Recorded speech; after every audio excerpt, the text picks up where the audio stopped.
Ladies and gentlemen, welcome to the Tim Dillon Patreon episode, which is not late. Why? Because when did they get a Patreon, Ben? Thursday. You got an early Patreon on Thursday explaining to you that I was using a Patreon for the regular episode because we have the studio being built, which will be built when, Ben? Friday night. The studio is going to look different. It's not going to look dramatically different, right? I mean, we think it's going to look a lot classier, cooler, sharper.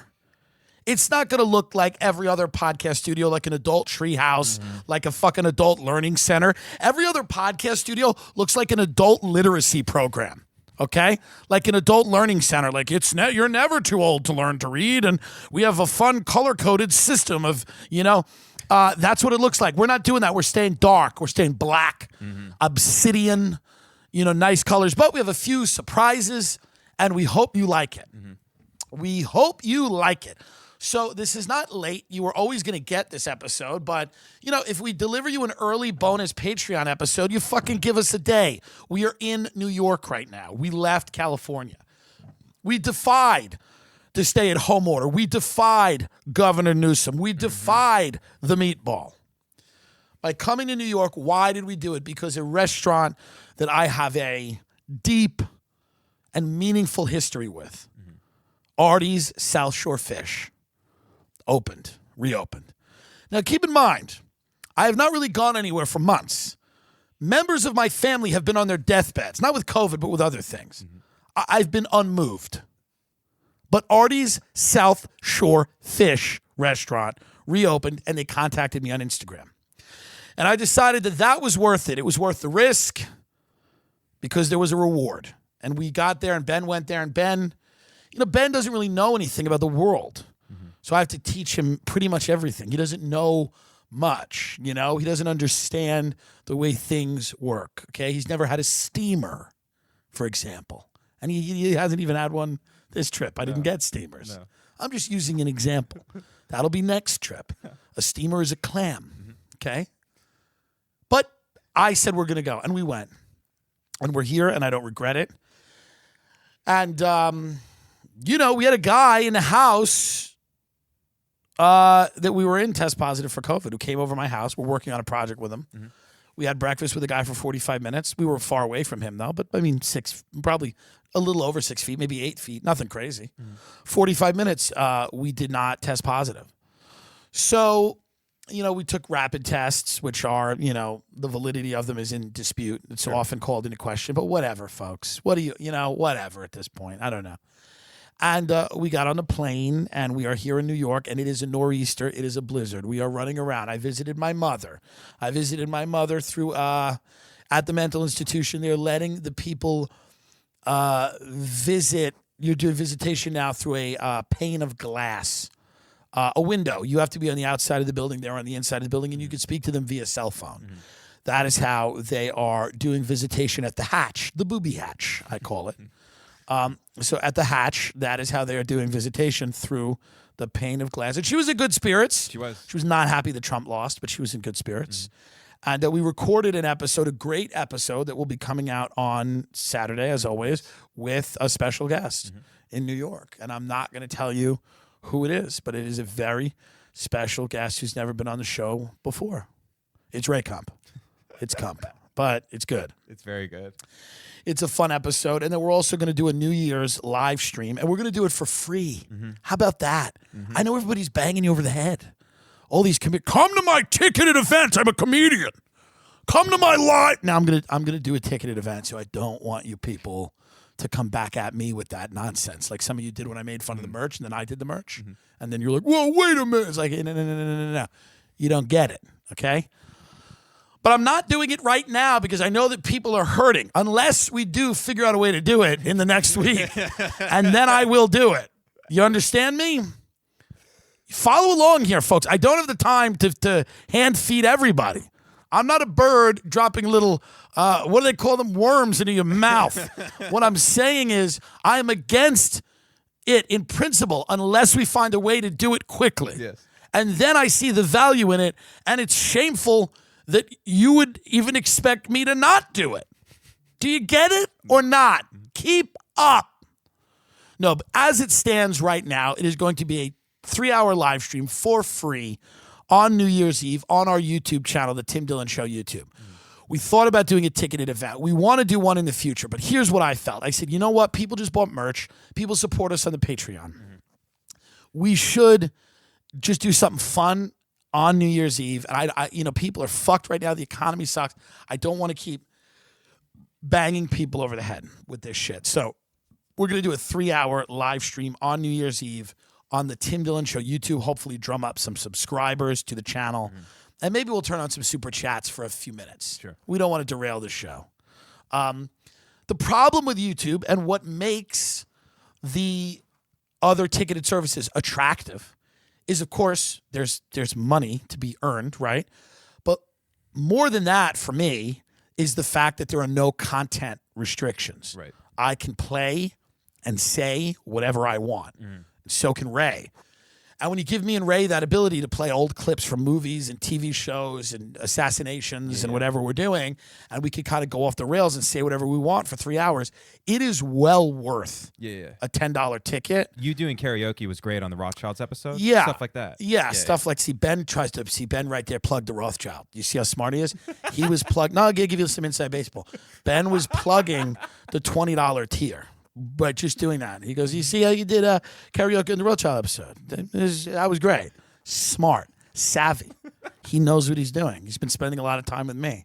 Many of you didn't catch that. I don't know what you're doing, feeding your kids or something. But I'm telling you how commerce is done.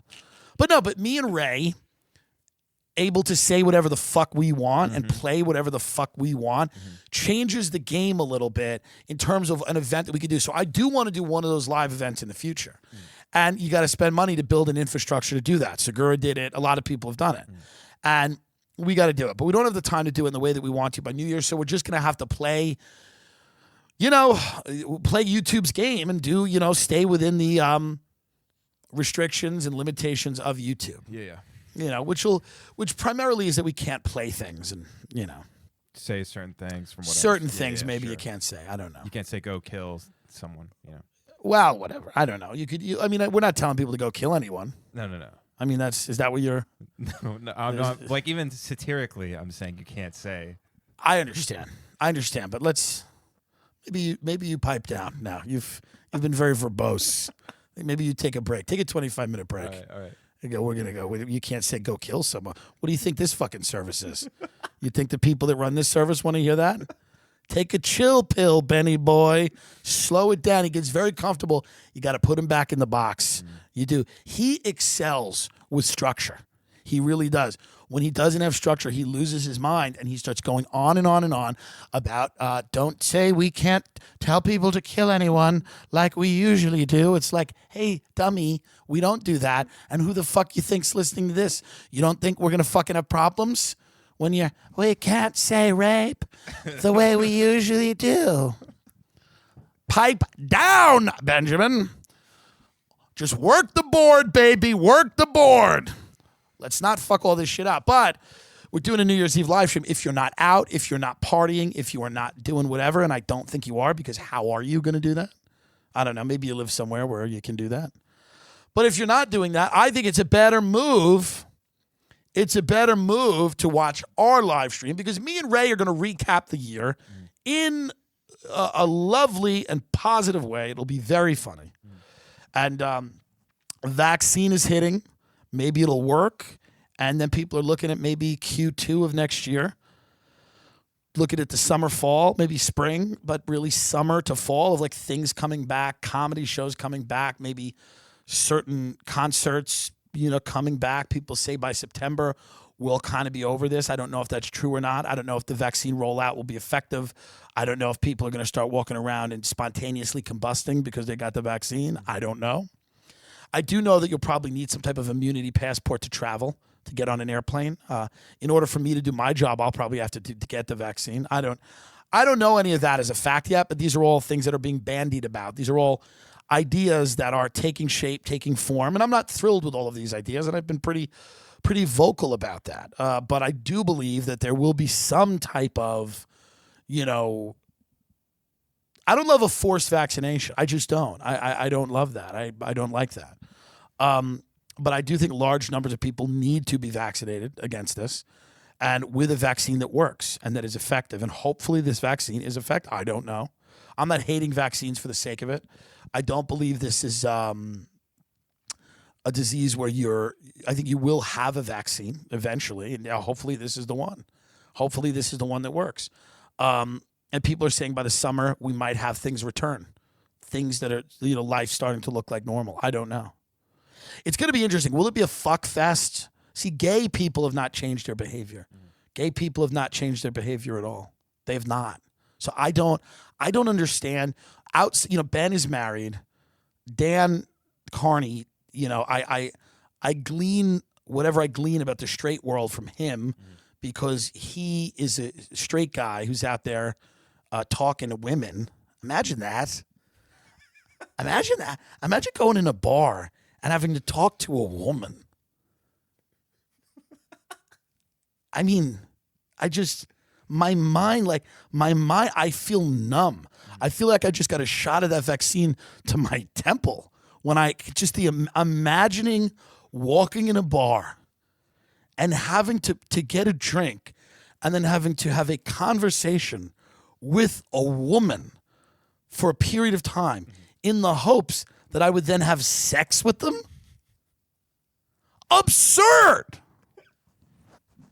Folks, what I'm doing here is so many levels of irony. Yeah. Because let's be very honest. Has anyone shown more appreciation for the thoughts of women than I have? Right?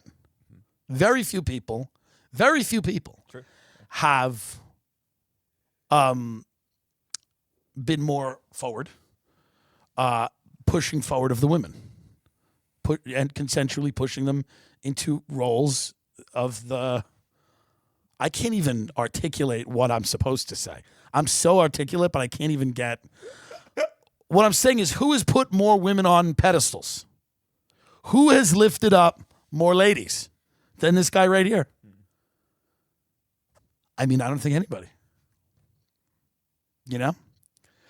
And I've always said I wanted to be heterosexual because it just would have been easier. Definitely would have been easier. And because I would love. I'm so sad. I'm sad that I can't talk to women about their experiences in college and the workforce. Mm-hmm. Do you understand? Yes or yes? That is the biggest negative to me about the gay thing. Yes, the no children, if that's the no biological, and then the family, it's weird, and then you're ostracized when you're younger, and you're isolated, and you feel like an outlier or whatever, and you feel, that's all sad, and I guess that with the rash of suicidal behaviors and drug addiction and horrible kind of self-loathing and sexual dysfunction, but for me, it has been not being able to sit down and talk to a woman at a bar about her sister. You see? That's what bothers me the most. Do you see? Folks, we're having fun. But I hope for Dan and for the men out there that it's a real fuck fest, and responsibly. I'm not saying back like pigs in a barn here. But I'm hoping that when this all ends, that the women and the men are all enjoying each other's company, because we can't have the incel thing go on forever. People have got to go out there and get laid. I'm not saying have your dick fall off and whatever. But gay people don't care. I mean, there are gay people occasionally who go on these apps like Grindr. There's this gay guy on Grindr who's an EMT. He's really good looking and he lives in the area that I'm in. So I always fuck with him because he's being a cunt all the time, and I always fuck with him. I go, hey, come on over and talk about COVID. And he goes, we could talk about it right here. Don't meet up with anyone unless they have a mask on and you're sitting 6 feet away from them. And he's like, my cousin is 23 and he's on the edge of going to the hospital with it. I'm like, I'm really sorry. That sucks. I just thought you were good looking. Like, I thought you were cute. I didn't mean to. He was like a 25-year-old kid, dark hair, EMT, whatever. Mm-hmm. And I'm like, hey, yeah, man, I didn't, whatever. Like, I got a blue check mark and like, I really don't need to take your shit. Okay. You working class slob. You know what I mean? But he's a lot better looking. So I'm like, I get it. Like, just come over my backyard, like socially distanced. Like we don't even have to do anything. Although I think we should, because it's like stupid to not, Mm-hmm.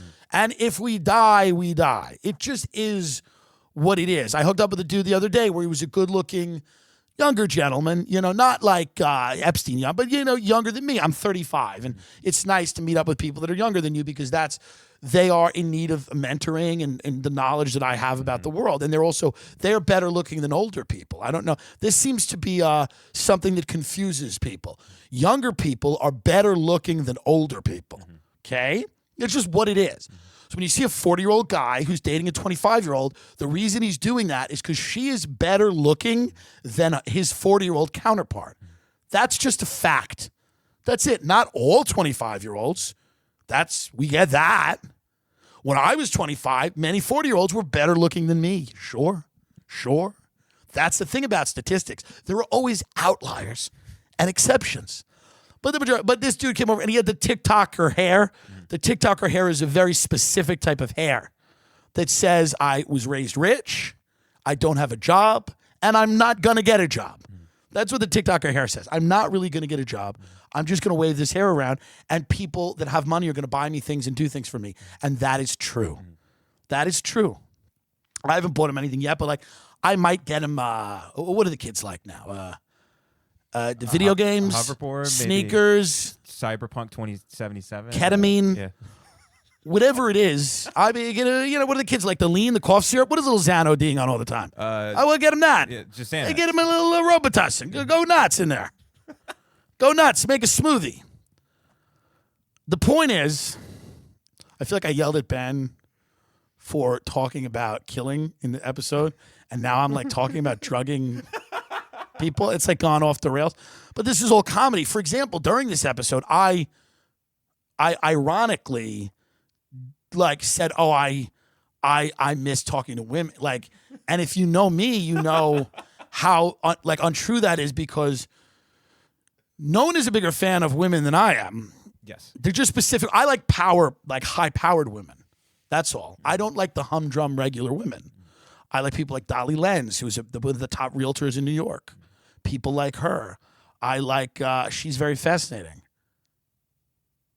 There are others too. I can't, by name, I don't connect immediately by the name. Whitney Cummings, who's a self-described woman, identifies as a woman, kind of. Has womanly traits, wears men's shoes, but what are you going to do? I'm kidding. Does she? She kind of does, right? She has clunky men's shoes. What I'm saying is that the dude came over and I'm like, what am I going to do? Are you not going to? And listen, at the end of it, I was like, if this dude had COVID, I'm going to die. Because we're hanging out and the faces are near each other and the noses are near each other and then it's all over. You're just going to die. You're just going to die. Or I'm not. Or I'm not even going to know I have it. I don't know. If I die, look at the, please keep paying for the archive. But there's but gay men, when I first went to Palm Springs, which I'm no longer in, there's older gay men in Palm Springs. None of them took COVID seriously. None of them cared. They took COVID less seriously than people that bought fucking pills from the InfoWars website. I mean, these people didn't give a shit. These older gay dudes had no masks on. They're buff. They're they work out all the time. They all beat AIDS somehow. They're we don't give a fuck about this disease. We don't care. And then the young, non-binary queer folks would come out there and stop it, and then the old gay guys would be shut up, bitch. They also had gay voices, but they were built and they're scary. Yeah. They're bitch, shut up. They'd be a young Asian, non-binary person being bleep, blah, blah, bleep, blah. And one of the other gay guys was what are you doing? You poor fuck. They all have money. Get away from me. So I'm a personal trainer and I sell Molly.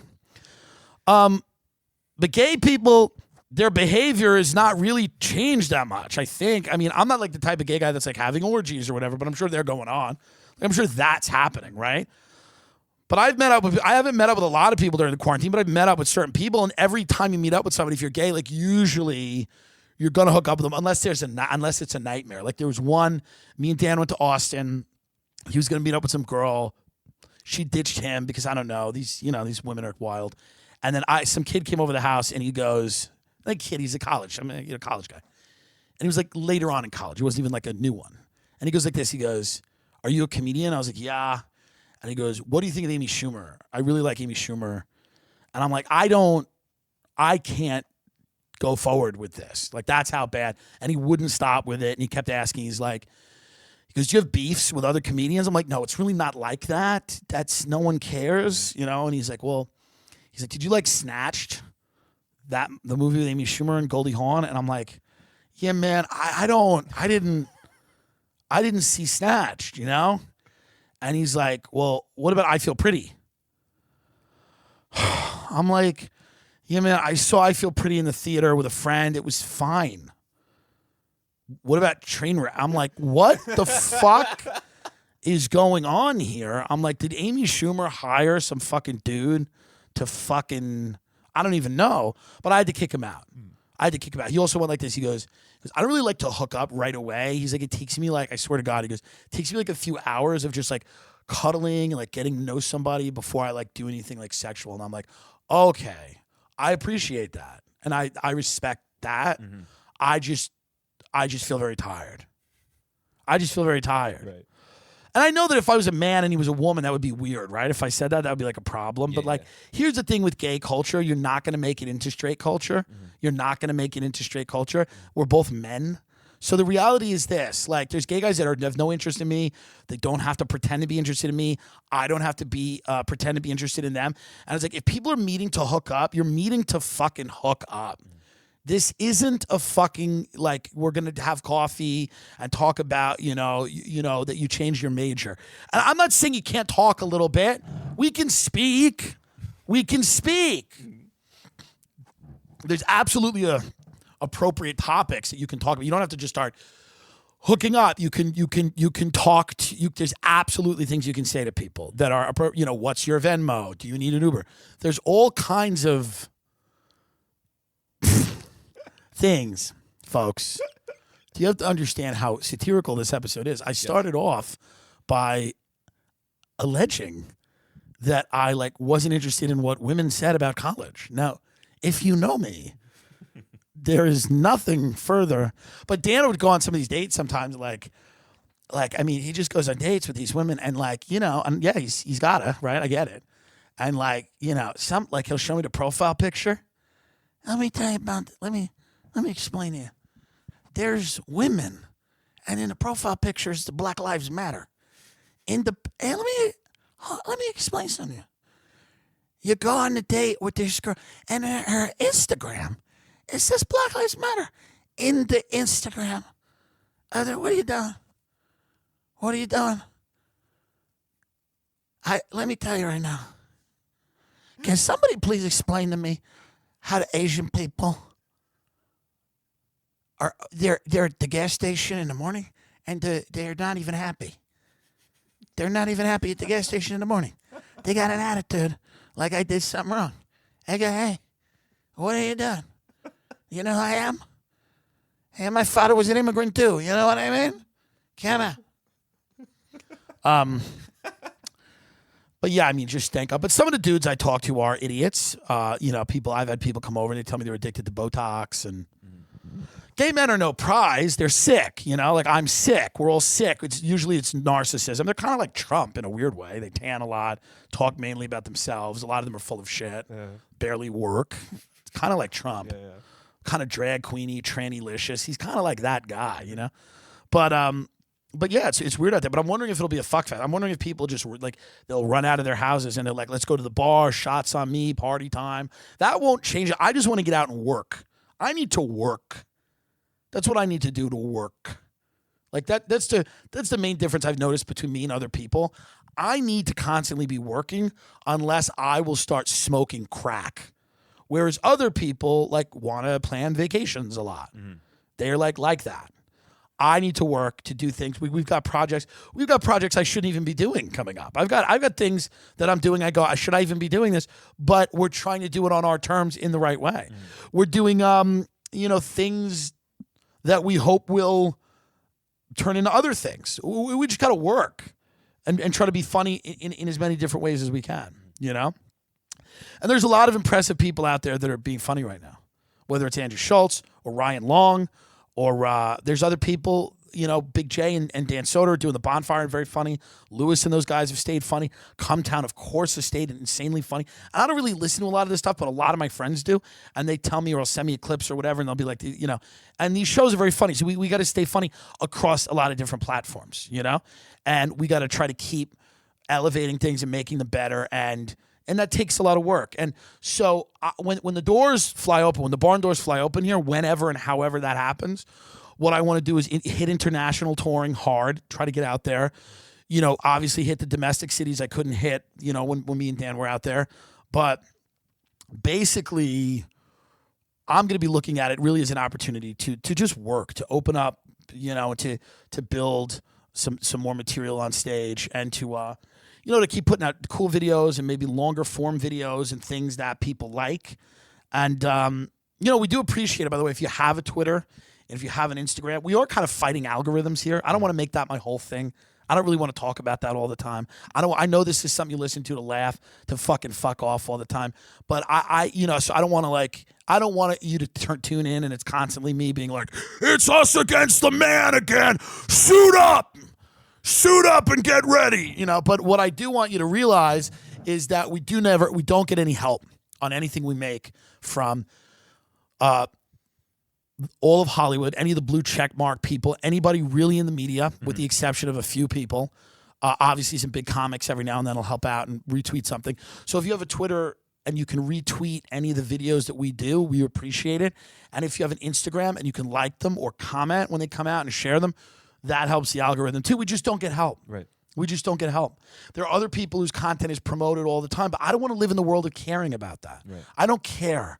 If I have a fan base that's small, but they enjoy what I'm doing, I don't give a fuck. I never thought I was an arena comedian. I don't feel that I'm an arena comedian now. I like comedy clubs. I might like a theater or two step up from a comedy club. And I'm not saying I would turn down doing a larger venue, but I've never seen myself as that. I don't see myself at Shea Stadium, but other people, think I'm wrong there. And they're like, no, it's good. And I'm like, hey, great, whatever. But so I don't want to live in the world of numbers where I'm like, fuck that. We should be getting more because, we do very well and the numbers are very good and they're better than a lot of other people. So when you look at the views and everything like that, but I look at views on videos that are 400,000 or 500,000 and I said, if this was in an algorithm or being promoted, we'd be hitting 1 million, but that's okay. It doesn't mean that that I care all that much. I'm just saying if you want to do that, that would be great to do. But I mean, it doesn't. You don't have to either. It doesn't. It's not a big deal. We're going to keep making shit for the sake of making it, for the sake of working. I mean, that's what we want to do, and that's the way. Well, I'm looking for the quarantine to end because I want to go back to work.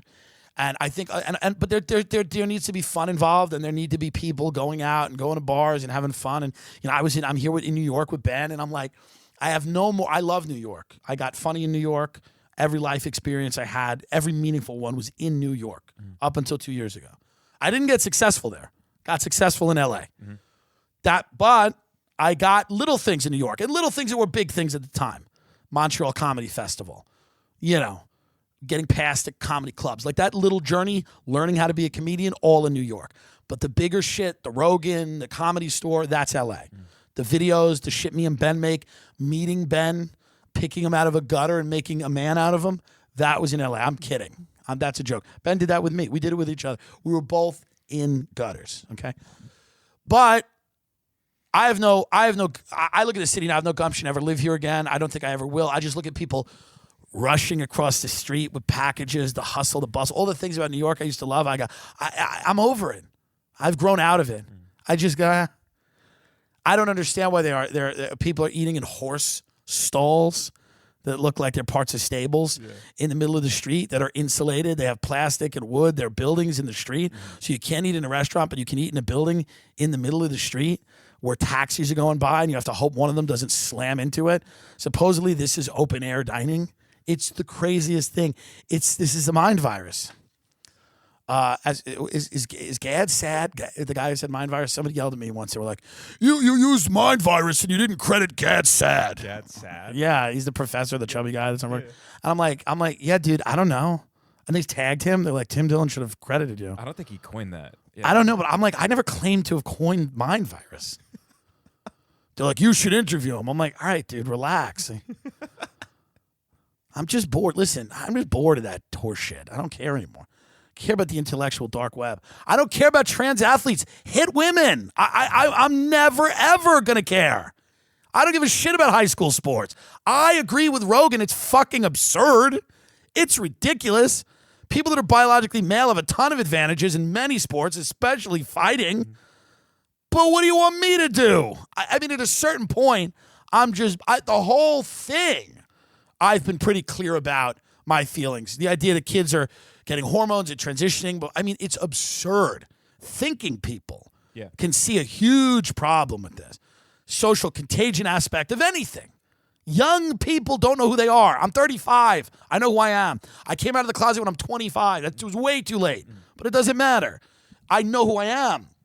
When you're 6, you don't know who the fuck you are. Why are we pretending they do? There's a small, really committed group of trans activists because trans people don't give a shit. They don't care. I don't care. This is the thing. People go, oh, gay people want other people to be gay. I don't really care who's gay. I don't care about anybody. I don't care what their sexuality is. I don't care about anything. I really, truly don't. Yeah. I don't understand. I'm divorced from the idea of even manufacturing that I care. So truly caring would be crazy.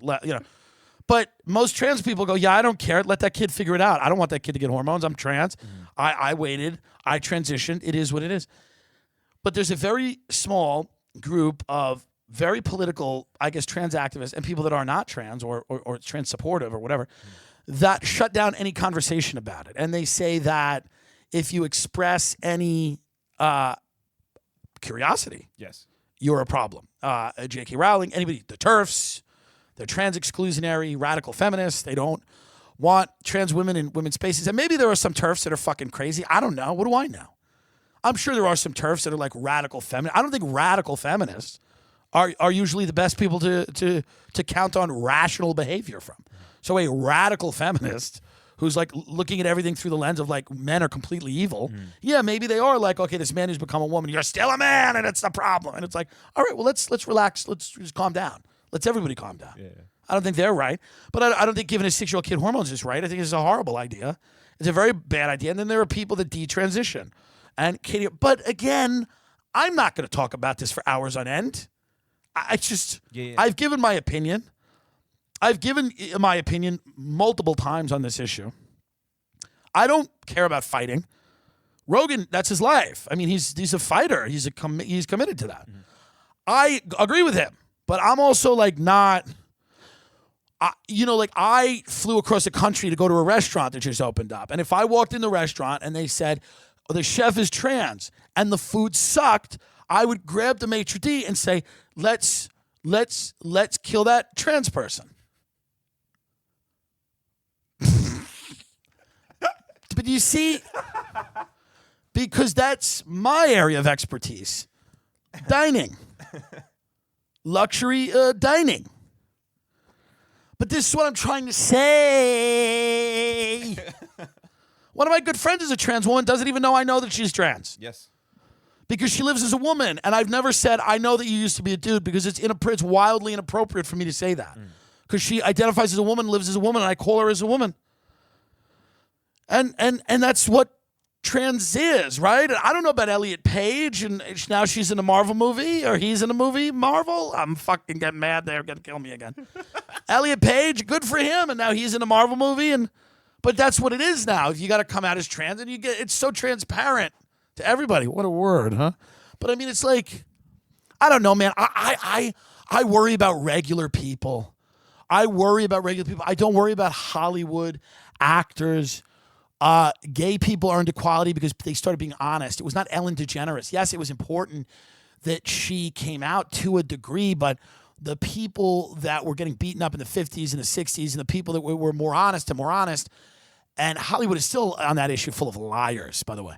But there's this idea that, like, it's not that a celebrity that made $100 million risks not making $100 million more. It's the steady stream of actually ordinary people that decide to be honest and demand dignity. And I respect trans people to the utmost. I think that people that go through that and are able to come out on the other side with their mind intact and to change their gender and to use modern medicine and science to make themselves feel more comfortable in their skin, it's an amazing thing, and it's a great thing, and it's a modern thing, and it's an achievement for society that people can feel better about who they are and their place in the world. Why do we need to complicate that and say that at any type of confusion, any type of gender confusion when someone's a child must automatically be medicated? That's crazy to me. I think medication's evil. I believe medication is evil. I'm telling you, my mother took over-the-counter medication for years and destroyed her mind. I mean, I didn't know if her mind was started somewhere great, but that didn't help. Mm-hmm. I barely take aspirin. You see that, right? Oh, yeah, of course. I took drugs for years. I know what these things are. Yeah. I don't think all medication is evil, but I think a lot of medication will fuck you up, truly. And I think giving it to children, whether it's Adderall, whether it's fucking Ritalin, whether it's an SSRI or depression or anti-anxiety medication, it has to be done when behavioral therapy has failed. Cognitive behavioral therapy is not working. Life changes aren't working. Changes in diet aren't working. The idea that we just medicate people in this country and hand them pills. So on the trans issue, the moment that there's some identity confusion, the idea that we should just medicate people is wrong to me. I feel that's wrong. I feel that you need years of growing and exploring who you are to figure out who you are, and then you should be respected when you make that choice. I don't know why that is a radical position. God help us that is a radical position, that you should let people, leave them alone. It's like helicopter parenting, where they're like, I noticed my son wore a dress, so now it's time to get pills. Mm-hmm. It's time to get hormones. Like, let your son wear a dress. Maybe in 2 years he doesn't want to wear it. Maybe he keeps wearing it. Maybe he transitions one day because he goes, I just love the dress. I don't know. But why are we directing children who are incredibly impressionable to make life-altering, permanent decisions about their health? To me, I don't understand that. No one's explained that to me. Gay men over the age of 30 do not get it. Neither do gay women, neither do lesbians. There's 9 of them left. There's like 12 lesbians left. I'm telling you, there's like no lesbians. Yeah. There's no lesbians anymore. There used to be lesbians. Now everybody's queer, non-binary, or they're becoming men. I asked Katie Herzog about that. I don't know much about lesbian. One of them painted a fence for me once. So one of the previous homes I owned painted a fence, and I played Ani DeFranco music for her, and she was very happy with that. So I always try to kind of, give them the olive branch and then have them build something with it. But it's a hack joke, but it does well. But the idea is that I'm confused. A perpetual state of befuddlement here with that issue. Many of the issues. Nobody's going to be like gay people and straight people where there's differences, right? I talked to Dan about it where I'm like, there's more of a mystery when straight people meet up because it's like, could it happen? Is it going to happen? We might not hook up. We might not have sex. There's something nice about that. With gay people, if we're meeting in a physical location, barring a horrible unforeseen event, we're going to see each other with our clothes off. That's probably what's going to happen. It's not going to be a situation, yes, I might have to buy you a sandwich. Yes, like the kid that came over the other day, the guy, I say kid, but it's really a dude. They're okay. To me, everyone's really a kid unless you have a lot more money than I do. Everyone's a kid unless you're rich. Rogan's not a kid. Whitney's not a kid, right? But my dad's a kid. Look at that kid. You're a kid. You sell wine. Is that even real? You're a wine salesman? I love my father, but you sell wine? Why? Was there nothing else?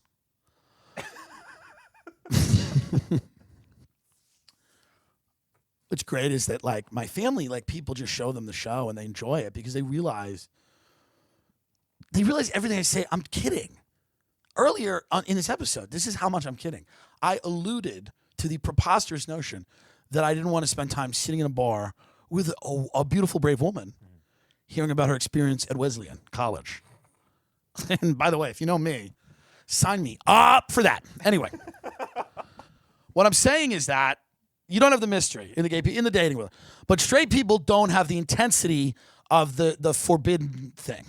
unless they're like interracial, but that's better now for the most part, or incest, because that's kind of secretive too, right? Or some places not, right? But there's a real passion in like, oh, I've held this in my whole life and I want to do it, now I'm going to do it. So straight people don't get that, but gay people also don't get, and straight people also don't get AIDS, and gay people don't get, like the mystery of like what's going to happen tonight. So everybody's going to be different. Everyone has to be different. This flattening of people due to the internet and this idea that we all have to be the same thing. Gay people are going to fuck. Like this idea that gay people are going to obey the quarantine is like absurd. It's just not going to happen, right? And that doesn't mean that you have to be out at bars and go crazy, but like it's just gay people are just going to do. We're going to do what they're going to do. I haven't met up with a lot of people, but it's like, what are you going to do here? What are you going to do? Eventually, you realize that life is actually stupid. Like life is kind of dumb. Like the idea of life, and you go, if I just want to have a little fun while I can, and just the tolerance for risk is maybe a little higher in the gay community. I don't know, because it had to be. Because in order to get laid, you had to risk maybe getting AIDS. In order to have any sexual life, you had to risk things straight people didn't have to risk. So maybe during another fucking pandemic, gay people have already been through a fucking pandemic. Maybe they're not as cautious. Maybe view it through the lens of history. Retards, EMT that doesn't message me back. I should shoot him that whole long message. But the dude who came over the house, I was recognized outside a sandwich place in the place we always go to. And some stoner was like, yo, like a kid though, like a young guy was like, yo, you're Tim Dillon, dude. I watch your shit all the time. I was like, thanks, man. And then the dude in the car that I got, who ate every French fry, by the way. It's an odd, but he's very good looking. See, very good looking people can do things like that. Eat every single French fry. Yeah, but if you're not good, you can't do that. Right. Like if I ate every French fry when I met someone, they would call the police. But this person did. But it was fun to get recognized like that. It's like, but again, it's like there's an understanding here of that everyone's going to process things differently. And I'm hopeful that when this fucking quarantine ends, people run out. And that's what the thing about New York. New York, if you're a young gay or straight man, if you're young, New York's great. You're running around and meeting people. I regret that I didn't spend more time in New York hooking up with people and being happier. I was really, really funny. You know what I mean? I got really good at what I did. New York was about career. It's a city about careers to me. But to other people, it's a city about fun and love, which is great, and I respect that. But it's about career. It was about that. I spent 10 years. I would meet people, hook up, whatever, but it wasn't, it wasn't the thing. I wasn't boozing it up in New York. I wasn't at bars. I wasn't doing any of that. So the majority of my time in New York was just spent hustling and getting good. And now the hustle is different. I got to hustle with my mind now. That's what LA is. I got to hustle with my head. I got to figure out the thing that I have to do that other people aren't doing that is funny, and I got to figure that out with my mind. It's going to doing 25 comedy shows, standing on 18 stages, auditioning a million times. None of that matters anymore. What matters is working with my mind. And if you're smart out there, that's what matters in your life. Whatever you do, the more and more of it becomes mental. Everything. You're up against yourself usually. Not always. A lot of people are up against a lot of things, But it becomes mental where you go, I could see the negatives. We may try to do this show with social media people. Listen, let's be very honest. I've talked about all these people on the show. Yeah. All of them. I wouldn't say that I'm a fan of a lot of the content. I don't know about it, but it's not for me, right? But I'm interested, and some of them are very successful. And there might be an opportunity to do a show where I interview some of these people, and I'm going to ask them things that they may not like. And we don't know how this is going to be received. But it's interesting. You see? It's a challenge to figure out if part of what we do can live in that world a little bit. And not have everyone hate us. We don't want people to hate us. But I do want to ask people like David Dobrik, if they'll come on the show, which they won't. I want to ask them about the giveaways and the stuff, because I think there's a lot of humor there. The world is fucked up when it's YouTubers that are the ones giving the money away. We can all agree to that. I don't know if those people are going to take any of that in stride. Do you think they will? You can talk now. You've had a 25, 30-minute break. But in the beginning, you were really out of control this episode. And I'd like you to write an apology note on Patreon. It was very startling to people. Okay. Every other word, you're like, people get very nervous when you start going on and on like that. It's like, Christ almighty. I mean, you just really, I mean, the tits come out with you, like the big tits. Tits come out. And you start just going off. And I'm like, what is this? I just bought you, well, no, you bought me actually, open pit barbecue sauce and Carvel ice cream. Not to be eaten together, but open pit to be brought back to LA. So this social media thing that we're thinking about doing, we're teasing on our Patreon for very loyal fans. What do you think about this? Because you had very negative thoughts about it. Well, you had negative thoughts about it. I have negative thoughts about everything. Yeah. That's what I do. Yeah. Well, why don't you go? Don't kick it back. Well, you're to acting me. like I am the only one. Like you're acting like I was the only one who had negative. All I'm asking you to do is account for your thoughts and behaviors. That's all I'm asking you to do. And you're saying, but you also. Do you want me to say something? Can I quote a great intellectual? Oh, sure. Sean Hannity. Sean Hannity said once, he goes, when somebody would bring up that the Republicans are also scumbags, he'd be like, bad behavior doesn't justify more bad behavior. He's a retarded person. But go on.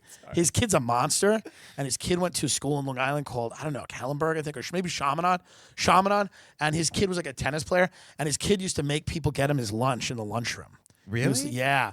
This kid that used to listen to the show named Jack, who went to, it's always fun when you meet like a young person that really loves the show. It's like, what the fuck's gone on in your life? Right. But they said that Hannity's kid was like a total monster. You just make him get his lunch. That's crazy. No. So my question is, I wonder if it's a concern of yours as well. Will these PR teams let these people speak to you and be in a room with you? That's Correct. kind of the biggest. That's kind of the biggest question. So we have to do it in a way where, and we don't want to do this show where it's like, aha, gotcha. We gotcha. Look, like Right. I hate that stuff. No, we don't want to do the fake just want it editing. to I be don't like funny. the edit. I don't like when they edit it fake. No. Just we want it to be funny, but it's going to be at. I want to look at these your people and expense. go, what are you going to do when this ends? This is ending. Right. This is coming to an end. Right. What's the plan?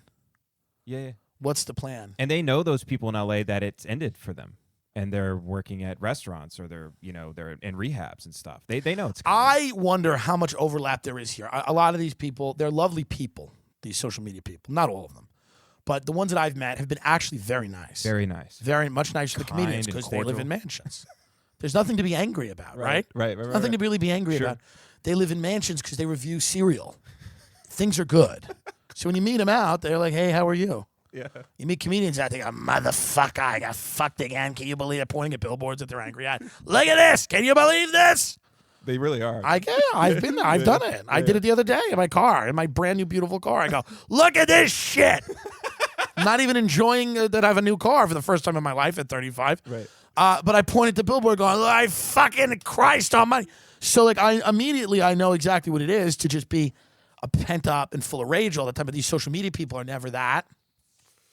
And yeah, it's a little vapid and a little banal, sure. And it's a little, But I'm wondering if we could do a show like that has some that's interesting. Can we get anything out of them? Is there anything to be gotten out of them? Short form interviews, no more than 10 minutes, not the podcast, none of that shit. Will they even understand what you're asking? Great question. Like, will it go completely over their head? We don't know. What? We don't know. But I do find it, interesting because I do believe that many of them, not all of them, but many of them are destroying anything that is good or beautiful in this world. Yeah. In terms of art and culture. So I would like to get into that with them in a fun way, in a light way, in a fun way. Like, I'm going to find a way to ask that question in a fun way. Like, what do you say to people like myself and others who believe you are destroying everything that is good and beautiful about this world? But in like a light, not in a judgmental way. Yeah. I just want to put that out there because again, I've watched the content and I feel it is really the wholesale destruction of human civilization. Yeah, I mean, to me, that's really interesting. Like, if I turn on YouTube and someone was asking RuPaul why he does fracking, Yeah. that's interesting. Honey girl, how I be like, we be trying to get the oil out there any way we can get it. Honey girl, you just better, work, frack the shit. Work, frack that shit. Work. I love that RuPaul's a fracker. What about RuPaul's Drag Race? But all the contestants are like sponsored by Exxon and these big like multinational oil and gas companies, Shell and all that. Why not? BP, like a drag queen, like my name is BP. and she's got like a BP. Yeah. Why not? Why You know? not? I mean, we covered a lot in this episode. Not really, but we did. We talked about sexual politics. We talked about the fact that we're doing a live stream on New Year's with the great Ray Kump and myself. We talked a little bit about the trans issue. We talked about an upcoming project that we have with, potential social media people that may be fun and it may bomb horribly. Ben talked for the majority of the first part of the episode. It was very disheartening, and he'll apologize for it because sometimes he gets too comfortable. I'll put an apology in the description of the episode. Thank you, because you know why? It helps you. Yeah. You grow and you learn.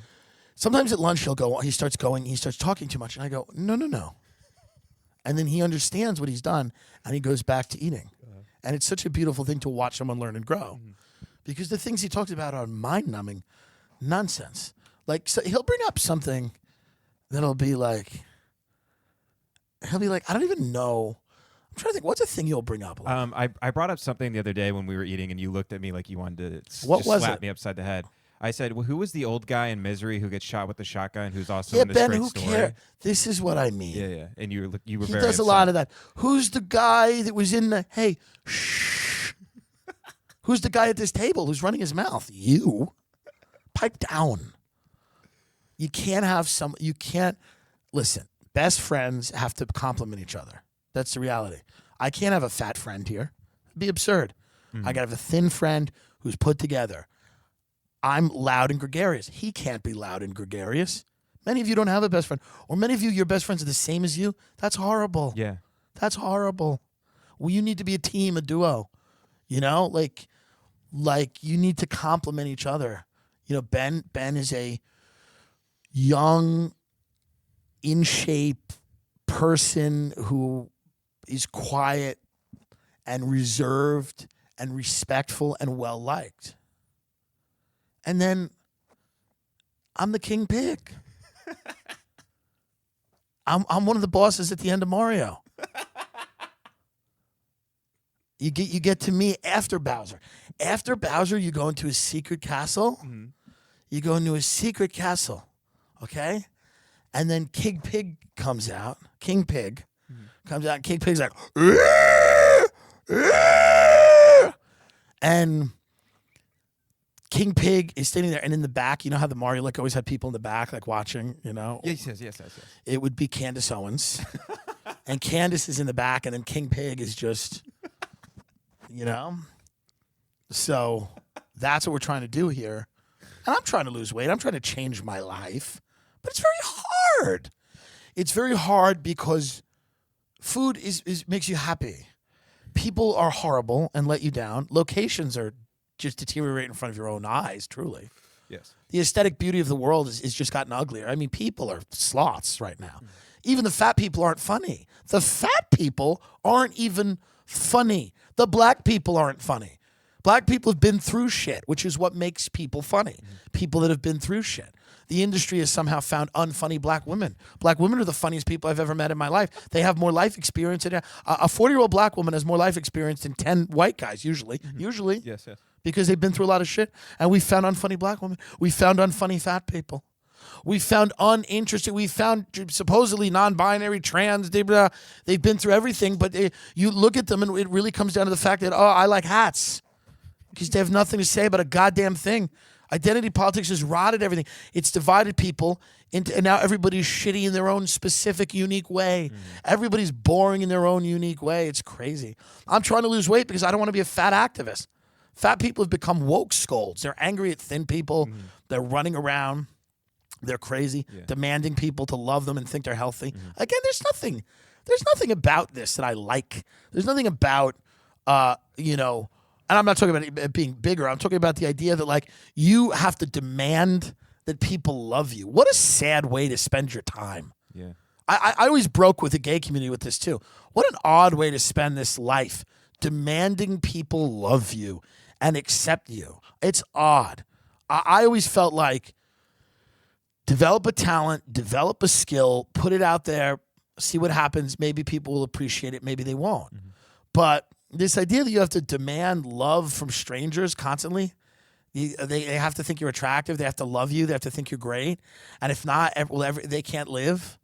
they can't exist because they don't happen to idolize and worship the fact that you can't stop shoving ho-hos down your throat. And I mean, enough already. Lizzo said, I'm doing a juice cleanse, and everyone went after her. They go, she's the poster girl for body positivity. Well, you made her that. Just a fat bitch who sings. You made her into the poster child for body positivity. Why don't you let her do what she wants to do? I mean, that's the whole thing. I mean, and here's the bigger issue there. That cleanse ain't gonna work. Good night.